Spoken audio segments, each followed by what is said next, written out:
Magandang umaga, magandang tanghali, magandang hapon, at saka magandang gabi.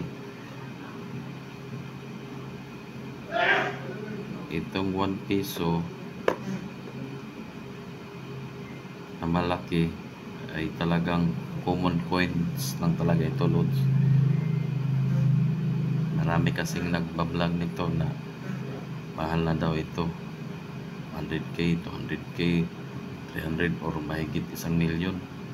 Siguro mahigit milyon na nailabas ng BSP nito noon, pero ang halaga wala, naglalaro lang ito sa 5 to 20 pesos ata.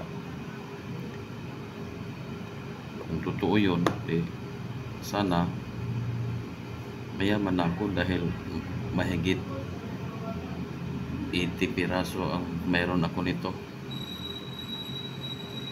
Salamat.